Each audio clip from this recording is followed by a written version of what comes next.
Let me extend my deepest greetings to all of you gathering for this important work around creation care and justice. Let me thank the Ecumenical Ministries of Oregon, whose work I know firsthand when I was assigned as the resident bishop of the Oregon-Idaho Annual Conference. To Interfaith Power and Light, and to the Church for a Common Home. I'm so excited about your gathering today, and I pray that your work might create ripples far beyond your area as we strive to save our very planet from the vast mass environmental destruction we ourselves have caused. I want to thank Reverend Bonnie for her incredible activism and advocacy, and pray that God holds her close in the blessings of her work on behalf of all of us. I just met with Reverend Dr. John Cobb yesterday, and we had a deep and life-giving discussion. As every time we meet, that's the nature of our time together. We will be celebrating John's 98th birthday on February 13th in Claremont, California, followed by a host of weekly activities around the 50th anniversary of the Center of Process Studies, and then a major Process Studies conference, culminating with the Common Good Film Festival. We'll also be holding a special memorial service for Professor David Ray Griffith. We invite you to join us in person or online for many of these events. Finally, I can't understate the urgency of our cause. At stake is the very survival of our planet Earth, of which depends on the very survival of all life as we know it. Let me thank all of you for your own work, and we pray that we are not too late. Blessings and prayers to all of you.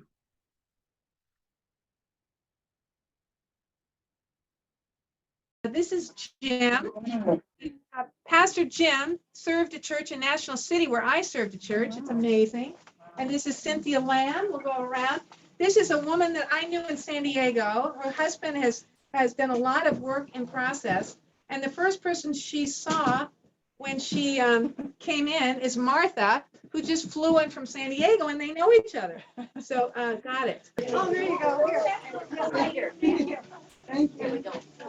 Okay, we have been eating the best food. As I said, we just have been blessed. So it's going to take a moment for us to come in here, and we have had the most delicious lunch. I wish you were here. We had Indian food and Mexican food and Thai food, and it was so delicious. And it's so nice to have everybody here. Thank you so much for coming. Hello, Professor Cobb. Young student. We're gonna we have some candles here for you, John, and we're gonna sing this really fast, and then we need somebody to blow this candle out. Oh, will you, Raymond? Raymond, will you do it? And you can see us. This is really historic, you guys. We have been working on this new equipment. We're already sitting there. Okay, happy birthday to you. Happy birthday to you.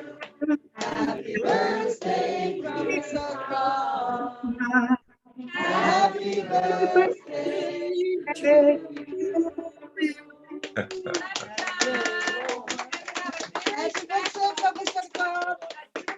So you probably remember he came to our Easter service and played the fiddle, and he is going to sing a very special birthday song for you. We all are. With a lot of help from everybody, guys. I think you all know this. Not yet.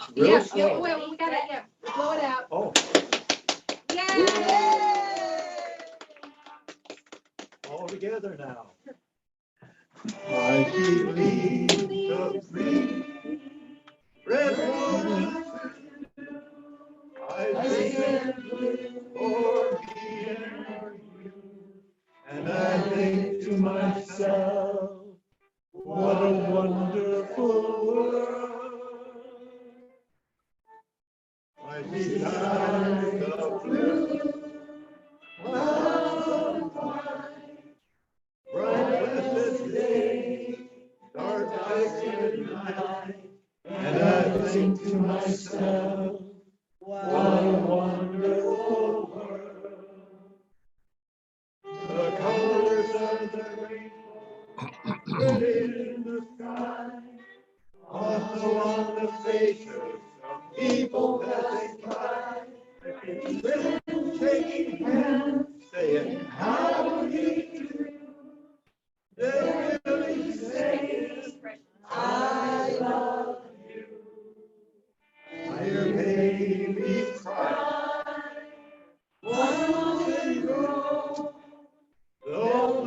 much more than I'll ever know. And I think to myself, what a wonderful world. And I think to myself, what a wonderful world.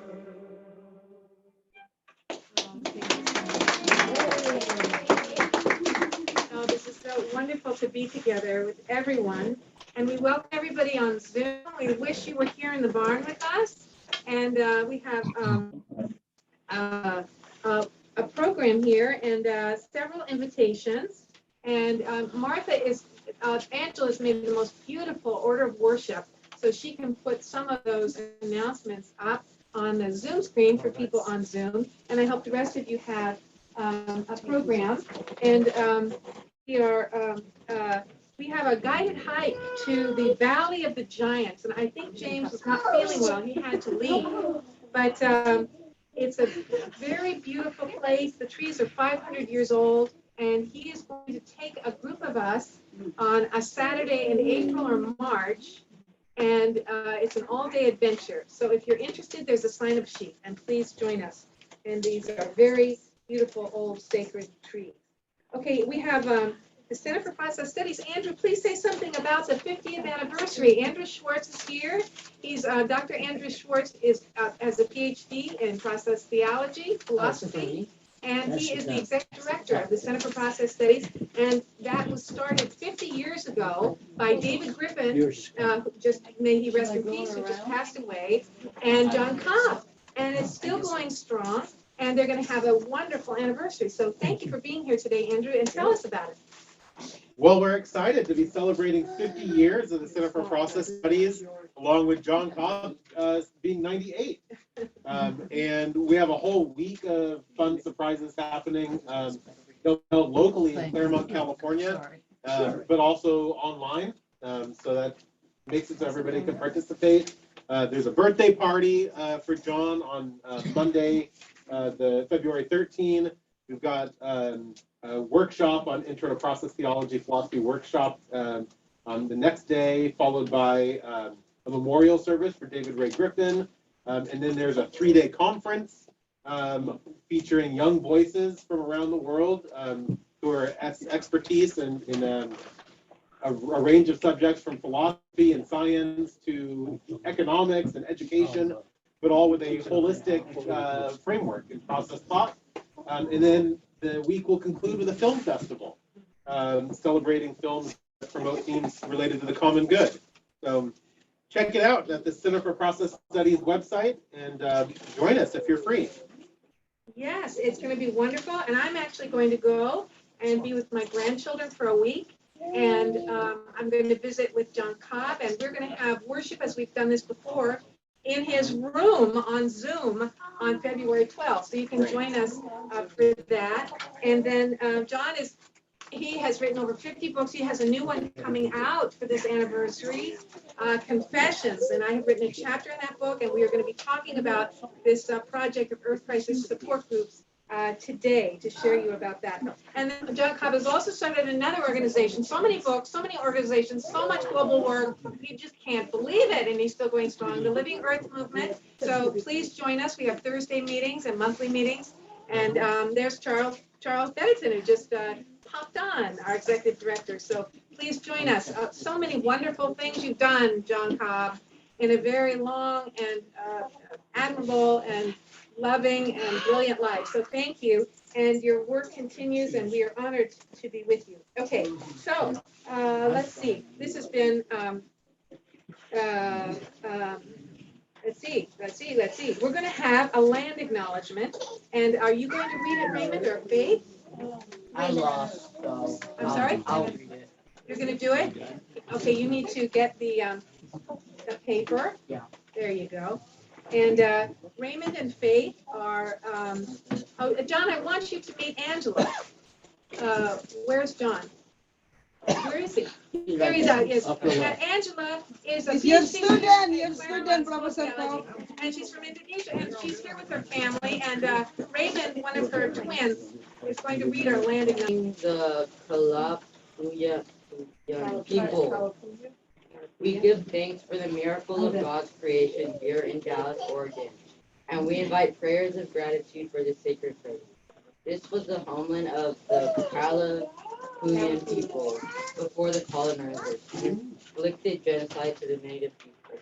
The land, plants, animals, and ecosystems we ancestors did to the indigenous people and the natural world in this place and in the Americas. We commit to truth telling and working to make amends for the harm done. Truth and reconciliation will set us free.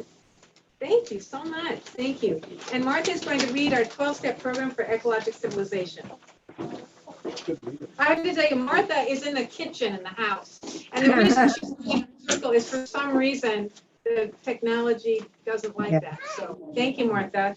And Martha has come all the way from San Diego. She flew up yesterday. So thank you, Martha, so much for being here. It's wonderful here. It's beautiful. The 12-step program for ecologic civilization. 1, we share the truth that the current 6th extinction of life on Earth, the only one created by humans, is an invitation to transformation as a human species. We share the history of human habits of dominant over relationships and commit to relationships of collaboration, partnership, and co-creativity. We make amends for our alienation and abuse of the natural world and our idolatry of scientism and rationalism using transdisciplinary reconnections of religion, psychology, ecology, etc. 4, we explore ecofeminist and process theology, celebrating God and goddess language, symbols, and relationships. 5, we study the teachings of Jesus and Mary Magdalene and their Church of Love, highlighting the radical teachings and the way of doing the least of these. Love of enemies and service to God, not money. With newly found knowledge of scriptures, the world's ancient wisdom tradition and the world's ancient wisdom tradition. Sorry. We offer, I went too fast. 6, we offer diverse spiritual practices to develop loving relationships with the natural world, Mother Earth, and all creation. 7, honor the invisible realms of dream, intuition, parapsychology, and imagination. 8, we celebrate the visual and performing arts, ritual making, beauty, and creativity as divine spiritual practice. 9, we celebrate intergenerational community by intentionally and honoring the very young and old. 10, we encourage consciousness raising with the integration of body, sexuality, mind, spirit, feelings, intuition, and imagination. 11, work for social justice locally and globally in partnership with other organizations. 12, we experiment with non-traditional church in order to create relevant, filled, and loving. Thank you. We're going to invite the angels in, William. Would you like to do that? They're barn angels. Angels will come in this barn sanctuary. Pure and holy, tried and true. With thanksgiving, we'll be a living sanctuary for you. All right, we sing, usually we don't, the goats can't be here today because we're all eating, but usually during church they're here and they just give us great entertainment. And the ducks and the chickens are here, the ducks aren't here, and the bunny's somewhere. So we are going to sing a song. We love to pray with the animals and with the trees. And we are going to invite you to do the animals singing and sound making. So you'll get the idea. Here at the John Cobb Echo Farm, we talk to the trees. They are listening to me. I talk to the stars. They always hear me. The breeze has the time to stop and hear what I say.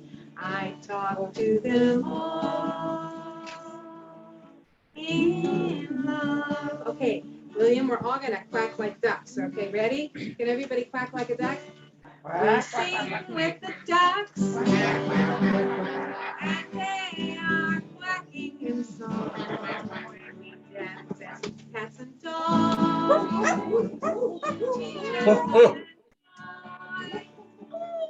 Pray for sheep and goats. Here on the duck out and the pond. We pray for them all. In love. All right. We're going to pass the peace. It's my favorite part of it, every worship service.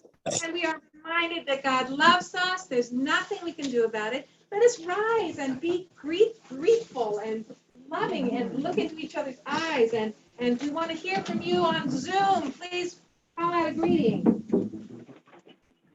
God loves you and there's nothing you can do about it.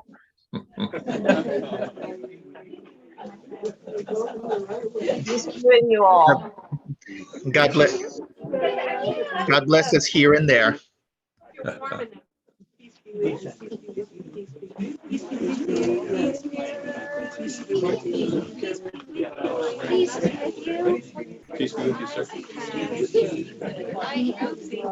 be with you. Thanks so much.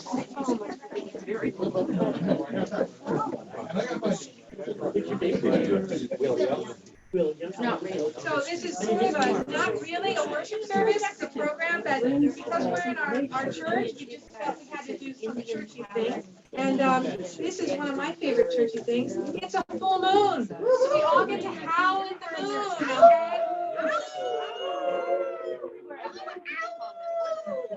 Now, where is Alberto? I need Alberto. Where is he? Can you go look for him? Yeah. Yeah. Okay, so I was going to introduce Alberto, and he is a firefighter. He has been such a loving family member of our family since we've been here. He is one of these people he can do anything, and he's conscientious and he's kind, and of course he's a supervisor as a firefighter, and he goes away for many, many months and at a time. So he's back, his family is here, and he has made us the bonfire, and he does so many things I can't even tell you. We're so grateful for him. And Isaiah, his son, is also here. I wish he was here. And they gave us the ducks and chickens, and they came.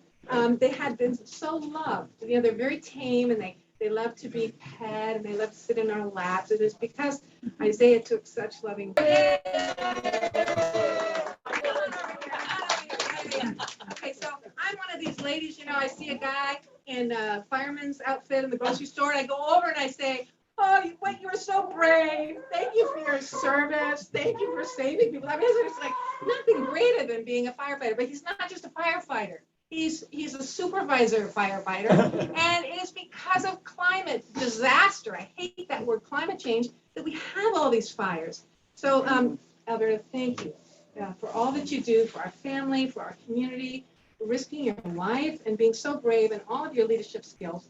And I wanted to just, he has shared a little bit about firefighting, and it's just fascinating. So tell us some of your concerns about firefighting. Well, my concerns is that as the years go, fires keep growing and growing. It doesn't seem to slow down. Keep going up and up. And a good way to prevent that is working in the woods before the fires come. Like getting rid of the dry brush, digging lines, trimming trees, all that, the little things that help in the long run. But also, there's not enough people willing to go out there and do those jobs because it is heavy duties, a lot of intense labor, but still getting done slowly. But How many white people are doing this, and how many people of color are doing this? Probably like 90. Well, I work with mostly Hispanic. Right. So your crews are from Dallas and Salem. Yeah, from Dallas and Salem, and but they come from all over, from California, Mexico, Venezuela. They're mostly people of color that are doing this work, yes? Right, yeah, mostly. Yeah. Yeah, you got a few young kids from Dallas. But there's a real shortage of firefighters, isn't that? Yeah. I run a 20-man crew, 20 of us. And it's really difficult to finish a whole season because 3 months of intense just in the woods. Injuries or whatnot, and sometimes there's no replacements, and then we all lose work. But And tell us a little bit about the working conditions, because they sound very difficult. You work with some poisons. Yeah, that's doing the reforestation work.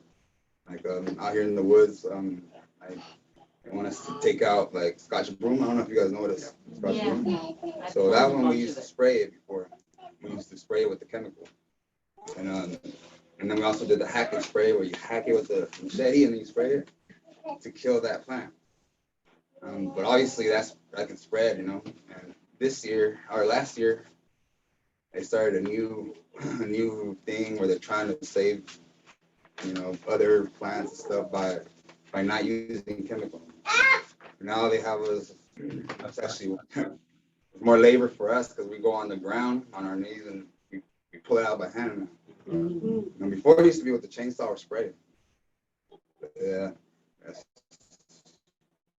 that's good, I guess, but we just don't have enough workers. Has the spray entered your bodies? Are you? Oh yeah, we wear like a backpack. And you're walking uphill in the woods and through brush. It's poison. I've gotten it all over, like opened up on me. And, yeah. Oh, yeah. What spray are they using? Roosevelt, the peace, What? civilian conservation corps Glyphosate? had thousands of people Yes. cleaning up forests. They're using Could glyphosate? be done. Are they using glyphosate? No. Not that? Roundup? Oh no, not around. That's something stronger than that. Something stronger than Yeah. that? I used to work with Oregon Equestrian Trails, and we just had this contraption that was like a giant lever, and you just attached it to the plant and pushed down at a certain spot, and those Scotch brooms come popping up, and then you put them in a pile, and somebody carried them off, and I guess they burned them somewhere, but we didn't know what. So what's the spray for if you're gonna just pop them out anyway? Right? Yeah, I don't know. It's just like it's to kill it faster. According to them, Yeah, but if you pull it, it's dead. it's dead. You don't need. Well, actually, not exactly, because they say when you pull it, you have to like pull it and kind of just lay it, because you can spread the seed. Oh. So it's like it's you know, it takes time. Well, it's we tricky. always did it before it hit the seed stage. And once it hits the seed stage, the ground's dry. No, we pull it out when the ground is soft. One of the things that I'm shocked is that I thought our tax dollars went to pay for firefighting. Did you think that? Tell us, Yeah. because you are working for a private company. Right. Well, nah. I mean, we do get a lot of help. We do.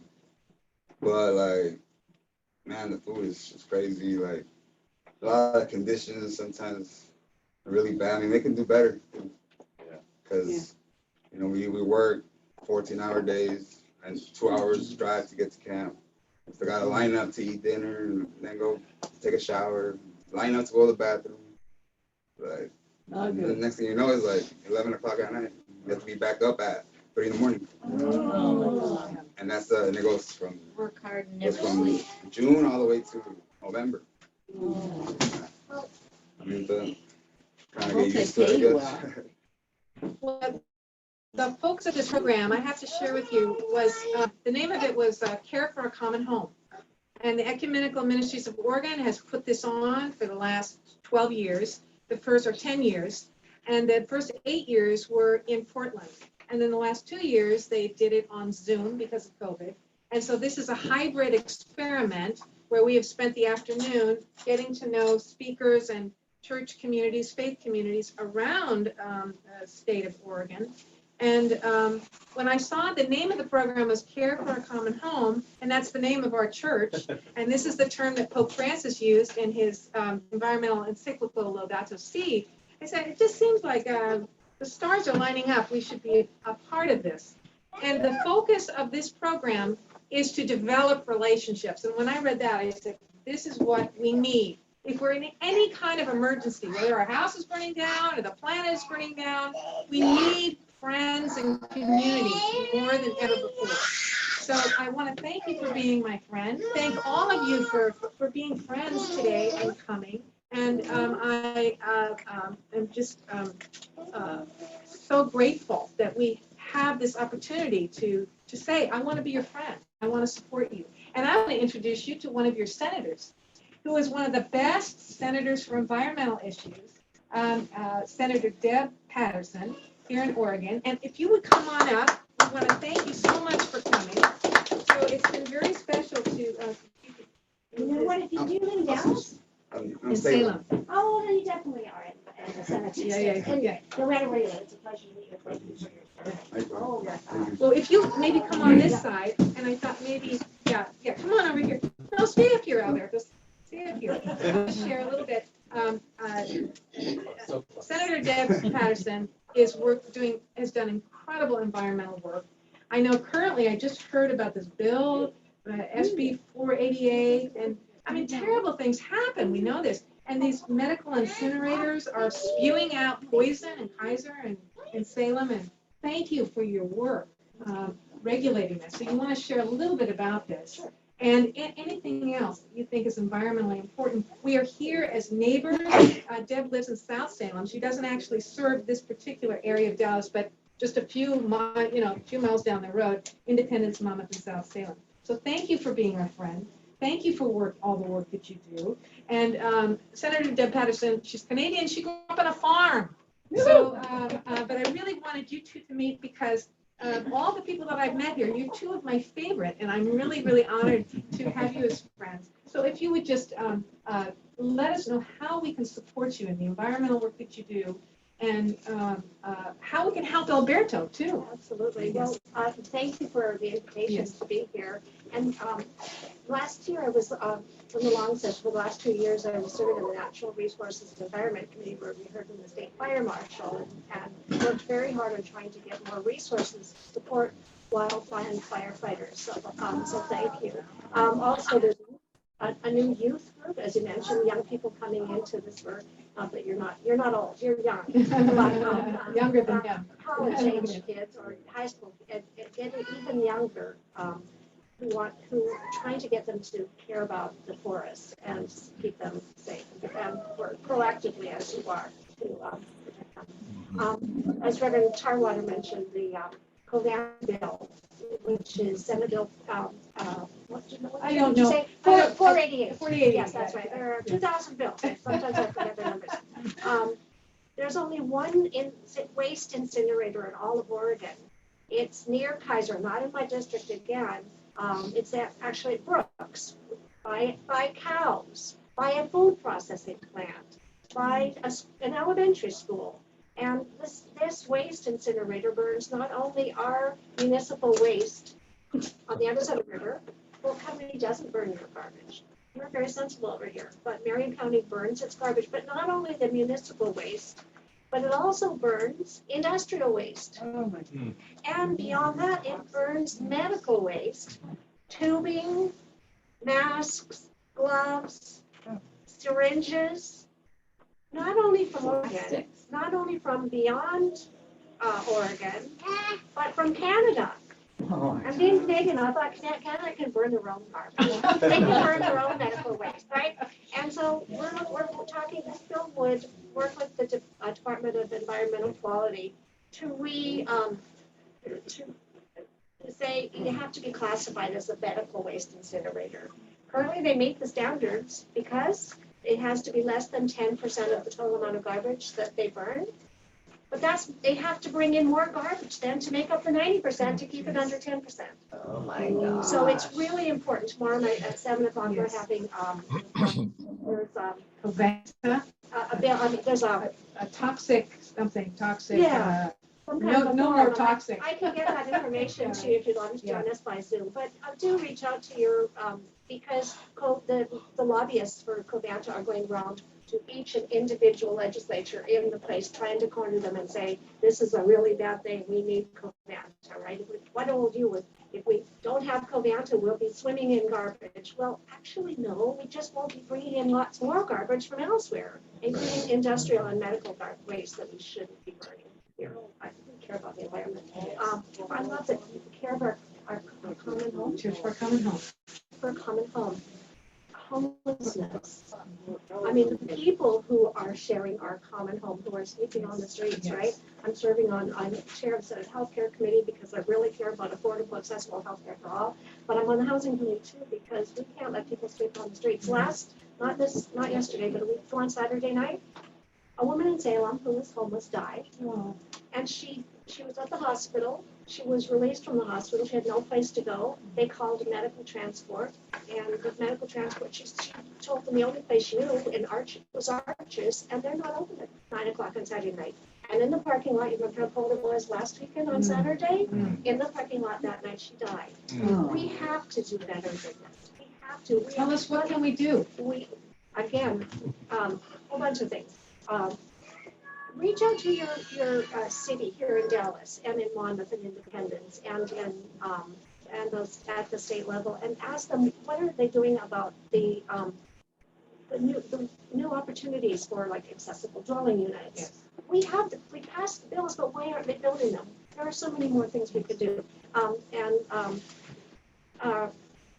about I send you a whole list? Yes, I have worked with homeless populations before, and I have to share, we actually had a homeless man live here with us for a while, and I found him a place to live in Independence that was $600 a month, and we could co-sign because it's a college town, and that's very unusual. So we do have resources here in this community.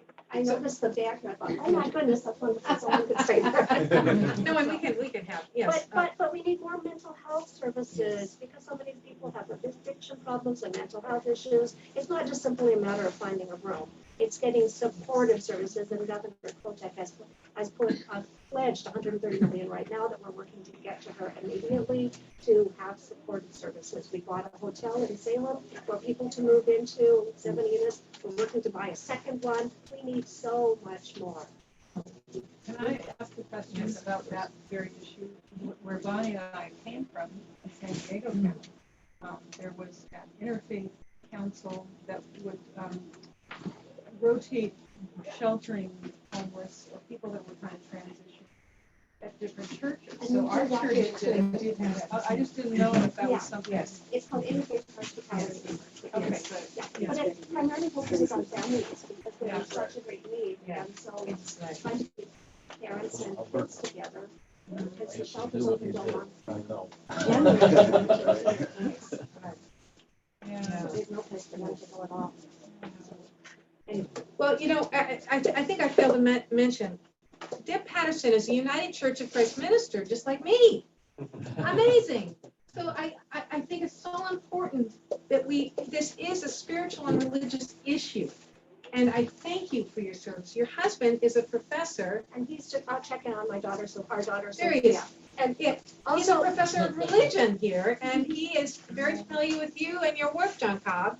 So there are many of us that are very passionate and evangelical about doing everything we can for the human community. Can I say a word to that? Of course. Dr. Cobb, we used to live in Claremont when Steve was doing his graduate work at Claremont Graduate University.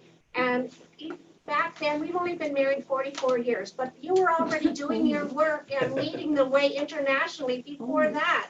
So thank you so much for the many, many decades that you were there before anybody knew what you were talking about. And now it's clear that you've been a trailblazer. Thank you for raising up other scholars behind you. And for all that you do, it's truly an inspiration, and I know many people will want to continue following the path you've started. Thank you. Yes, thank you. Thank you. Thank you, Senator Patterson, Reverend Patterson. I'm so grateful. And we are here to become friends. So you all know her. I'm going to put the information about that meeting tomorrow night, about this burning, incineration, these medical products, it's poison in the air, on our church website. And we will be working with Senator Patterson, and I want to put my collar on. I have lots of clergy colleagues here, and we need to work at the Capitol. I served a church in East Lansing, and it was right when Reverend Barber started Moral Mondays. Do you remember that? In North or South Carolina. So there's a lot we can do here because we're near the capital of Oregon. and we need to do that. And I'd like to introduce my husband, if you come on up here. And speaking of mental health needs, and Walt is the I need a lot of mental health. Walt is the director of our counseling center, and we do counseling. And Walt has been a marriage and family therapist for 45 years or something like that, so he knows of what he speaks. And just tell us a little bit about the counseling center and the retreat center. Well, when we moved up here, we had an idea of a ministry that was going to be involved in agriculture and reaching out to people, and also to keep going with our ongoing counseling services. And Bonnie does a lot of spiritual pastoral counseling, and I do the regular stuff. And it's been a real blast to be here. We do a lot of our work on Zoom, still with people from different places, and it's been really very rewarding. So if there are people that need help, give us a call. Glad to help. Yes, and we just, we hope to become a retreat center. We have now, our guest room has a private entrance and a kitchenette, so we feel like we're getting set.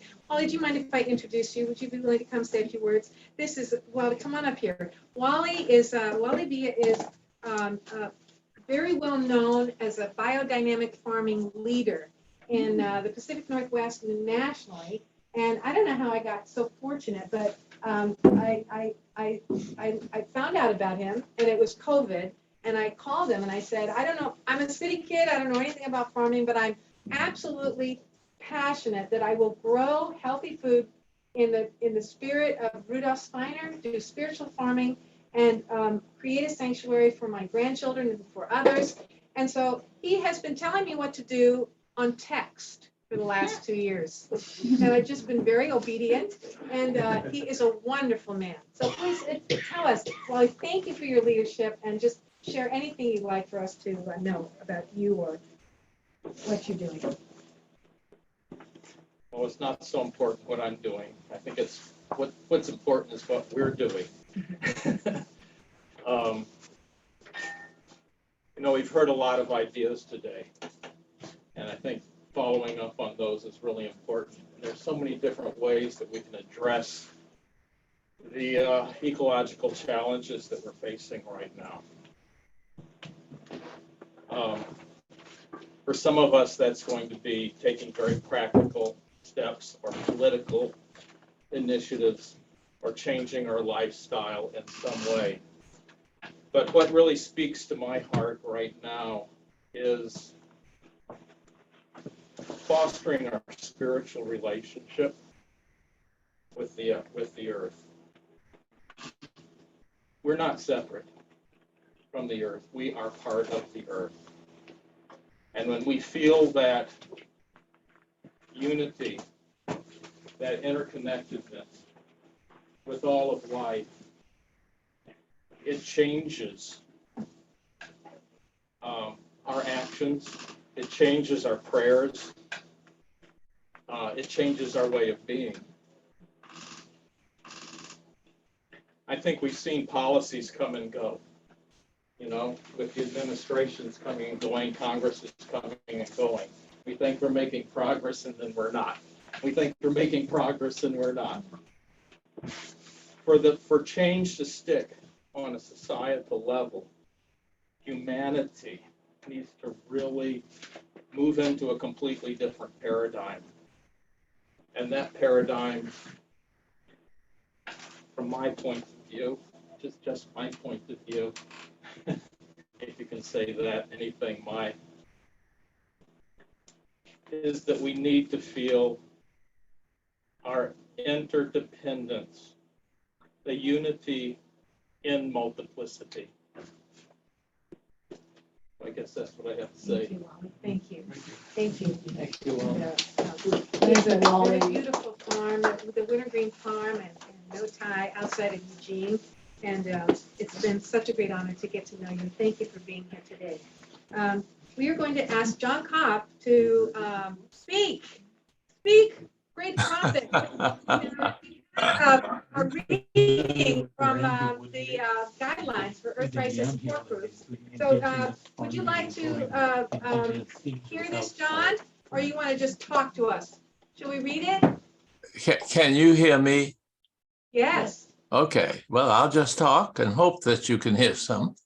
I was asked to talk some about these crisis support groups. I hope you've heard a little bit about them already somewhere along the way. I came to it from a very unexpected stance. I have been for 50 years wishing that the American public would pay more attention to the fact that we are living unsustainably and that we're going to pay an extremely high price for that eventually if we don't make some significant changes. And I kept thinking, well, as things get worse, people will become more interested and more concerned. And to some extent, that has been true. But the most impressive thing in a negative way is that people simply don't want to listen. They don't want to think about it. What we are heading toward is something that we are happier if we don't believe. And unfortunately, what that means is that we put very little pressure on our governments to take any leadership in doing anything about it. So thus far, I don't think there's any move in our government, at least not since around 1971. There was a movement there that has some effect in Congress. But since then, I don't think that Congress has voted for anything that would be sacrificial on the part of the American people to any extent, because they don't think the American people want anything like that. And unfortunately, if that means we just keep on doing 90% of what we've been doing, there are improvements here and there, but they're marginal and not really serious. The future prospects are very dark indeed.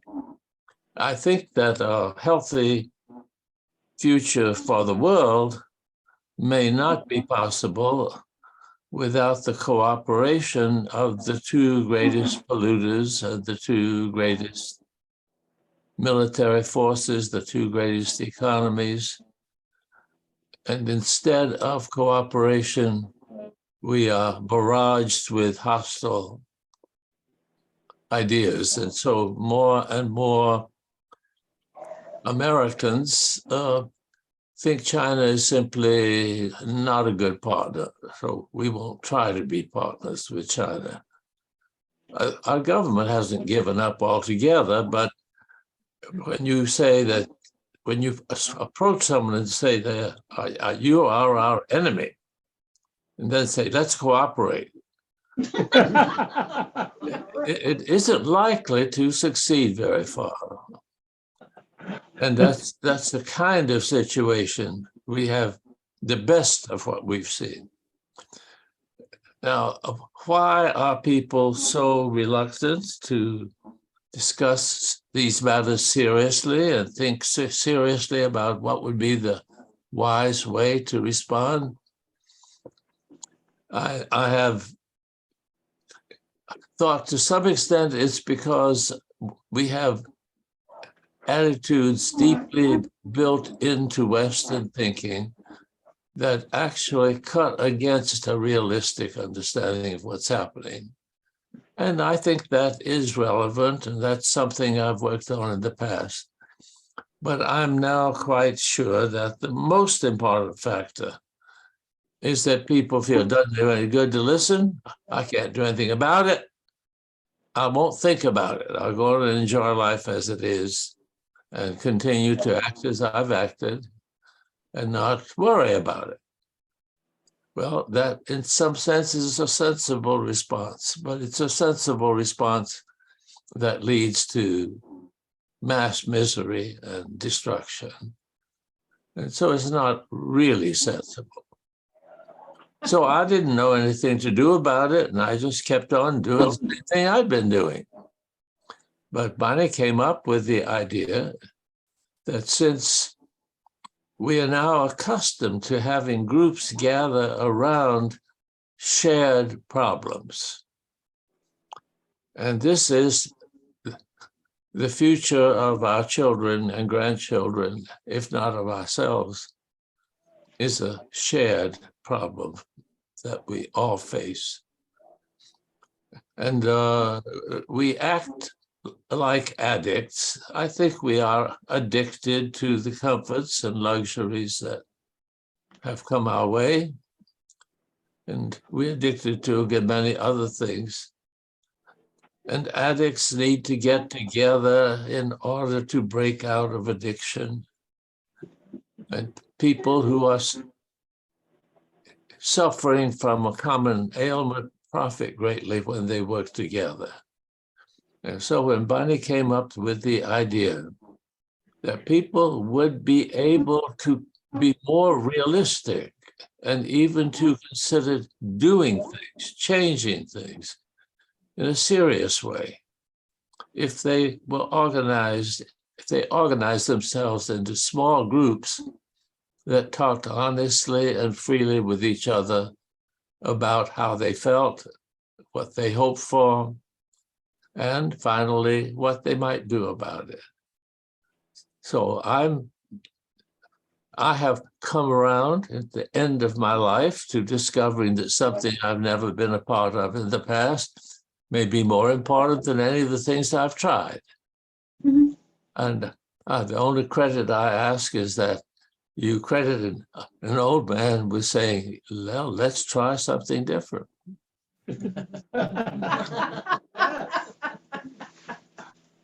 I've done a lot of things, but we are still heading more rapidly than ever toward a really, really awful ending.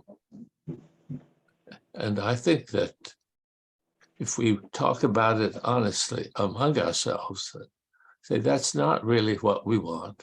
We really do want to make the changes that are needed. They might happen. And I give whatever time is left to Bonnie to talk to us about what the groups would be like. Thank you so much, John. And you are such an inspiration that you continue to be adventuresome and try new things and work with new people. And I hope we all can follow in your footsteps in that way. And, you know, it's been such a privilege to get to know you. And John is a great talker, and I love to talk too. And we're just, obviously, he's like one of my best girlfriends. We just get together, and we're like, and I think the talking cure works. I mean, there's something about we can't know how we feel, we can't know what we think, we can't know much of anything unless we get together and share with others. And our modern world is crazy, and John has written so brilliantly on all the ways in which we live have to be changed. You know, we are, in a word, lonely. We are lonely. We don't have enough family. We don't know enough neighbors. We don't, you know, people have to move, and they, you know, I've lived in suburbs. One of the reasons I came here is I lived in a neighborhood where literally in Southern California, you have you know, a garage opener, and you get in your car and you go to work, and then you open your garage and you go in, and it collects you. You don't see anybody in your neighborhood, and we're miserable, we're lonely. So I'm convinced that regardless of the horrors of the world in which we live, that if we could just get together and talk and share with one another, and then the most important part of all is that we have to eat together. You know, this is how the early church started. It became a profound revolution that has changed the world. And people did that because they got together in people's homes, often women were the leaders, and they always shared a meal, like we've done here today. And I'm sorry we had to sort of watch TV for a lot of our meal. That kind of sort of really disappointing to me. And as a hybrid experiment, let's not do that next year. You know what I mean? We need to sit at a table and look at each other and talk to each other. But, you know, we did a lot of things today and we need to experiment. But we just know, all of us in our bone marrow, that we can be family to one another, like family to one another, if we can create a safe place, if we can share deeply about what's going on with us, and if we can share what's happening in the world. I don't know about you, but I don't have relatives or friends or colleagues or much of anybody who are willing to talk about the horrors of what's going on in the world. So I really, really, really need one of these support groups. And I have benefited tremendously in my life from 12-step programs and many different kinds of support groups. It's not rocket science. You get together with people, you create a safe place, you have a few guidelines, somebody leads the group, everybody shares, and it's like, even if you never shared very honestly in your family, it's like a contagion. You get around a couple people who start sharing honestly about what's going on with them, it's like it becomes easy. I didn't ever do that in my family growing up. But I've certainly learned to do it with my husband and in many different kinds of support group environments. So at any rate, it's something we can do, and we can come together. We can share about how we're feeling. We can share about what's happening in the world. We have so much propaganda. We don't even know what's happening in the world. So we need to get together to share about books we're reading and movies we're seeing and YouTubes and what's really happening, because it's certainly not what's on television. And that can be really a great source of community building, just sharing different movies and books and ideas. So that needs to be a part. And the most important part is if we just got together and we had a good meal together and we just had an opportunity then to not have any kind of support group guidelines, just have an opportunity to have a meal and talk to people about any kind of ideas. How about we all go to Deb Patterson and make her some cookies and tell her what a great job she's doing. You know what I mean? We could do fun things. It doesn't have to be all, just sort of misery. I have had more fun, and I know my colleague's sister and I have talked about this. We have had more fun marching and doing civil disobedience and hoping to take me to jail. Fun to do stuff in the world, and we can be creative and do different things. So I think it's a wonderful opportunity for us to try this. And yes, you want to share something, Chris? When this is all done, I was actually just at a Tu B'Shvat celebration at Temple Beth Zion, and they were talking about the crisis going on with the Earth climate. And when this is all done, they want us to write letters for a congressman for 2 bills they want to pass, and when the service is done, I actually want to read you the 2 bills and then their talking points. That's great. That's great. That's wonderful. So there's many different ideas, and I don't know about you, but even if, I'm feeling overwhelmed, if I get together with other people and have a good meal and talk about what's going on with me, I'm going to feel better. This is not rocket science. Everybody knows. Isn't this true? Right. Does everybody agree with me? Yes. With qualifications. With qualifications, of course. And we are suggesting, if any of you are 12-steppers, there's, we do group conscious in 12 groups, so we can do that. And also we have Walt and me, and we have some other people, that are going to be a little committee. So if you have problems with your group, because it's not if you're going to have problems, you will have problems in your group, and you can get support to learn how to deal with some of that. So at any rate, thank you, John, for all that you've done, all that you do. And thank you for your blessing on these Earth Crisis support groups. And I promise you, we will work hard and make them work.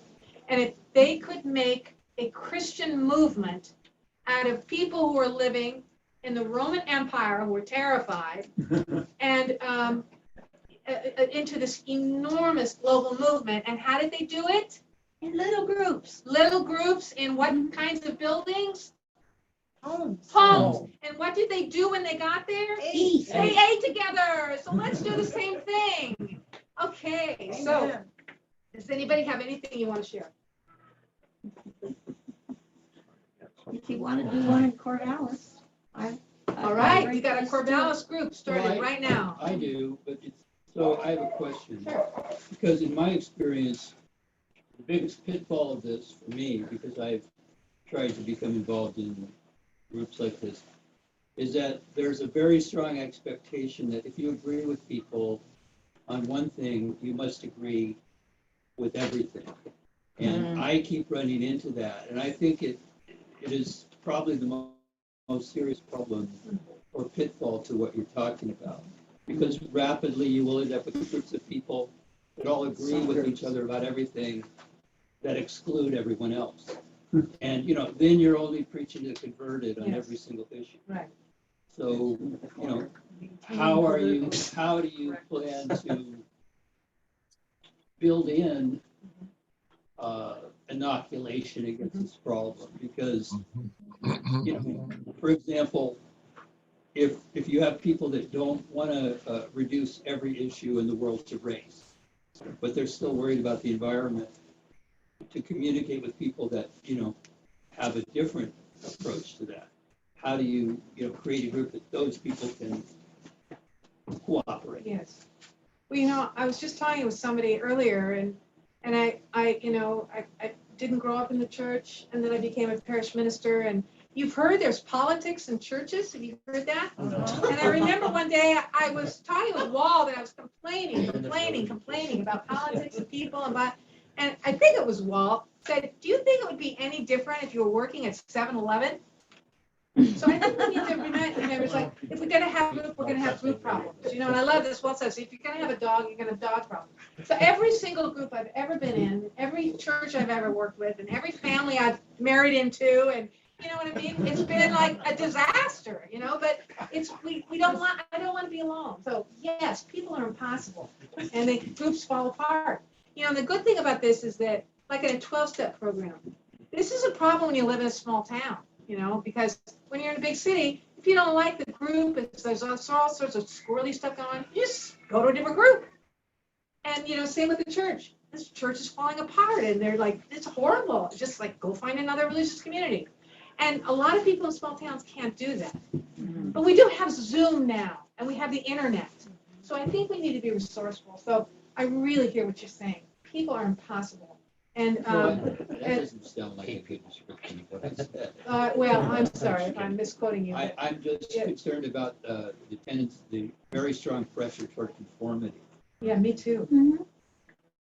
Yeah. And then it becomes this matter of political correctness. I know. Like, oh, I know. Should I speak up about this, or is the group going to kind of I cover know. it up somehow? I know. It's a problem. There has to be active processes to combat that from the beginning, in my opinion. Yes, I think you're right. Well, I think that we are just, okay. James, would you like me to just introduce you? Would you like to come on in? I don't want to make any speeches. No, you don't have to, but why don't you just come in and I'll introduce you. This is James Carver, and this is an example of, and he's not feeling well, so here you go. Here you go. Bonnie, can I say Okay, something? Yeah, of course. Okay, James is an incredible person, neighbor, and he is the owner of this dog named Joe. And this dog is one of our favorites. Yeah, he's a great dog. Well, James Carver is a naturalist, he's a farmer, he's a neighbor, and James and I don't agree about much of anything in the world. Okay? And I think we have real fondness and closeness together, don't we, James? Yeah. Yeah, we do. I like him, he likes me, and we know we don't agree about much of anything. And I want more people like James in my life, Yes. This is a man who has so much to teach us. He's like the animal whisperer. He comes and he helps me, cut the goat's hooves, and he knows how to do everything, But more importantly, you just see him with the animals. The animals love him, and he loves the animals, and he's sensitive. And he grew up in Dallas, and he has so much to teach us. So much to teach us. And he's offered to take us on this hike and the valley of the giants, not big trees, giant trees. And it's going to be a very special occasion. So please sign up. There's registration at the registration table. We don't know what Saturday it'll depend on the weather and the road conditions. Yeah. Oh, good. Sometime. More about my kids. Right. So at any rate, we have a real wonderful opportunity Now, I invited a lot of our neighbors, and a lot of our neighbors didn't come, but they have come to other events here. And a lot of people here, and everywhere I've ever lived, I don't agree with about anything. It's always been kind of easy for me because I feel like I'm a radical and I'm a Christian, so I really don't agree with just about anybody about anything. I mean, I really think we should live completely differently than we live. You know what I'm saying?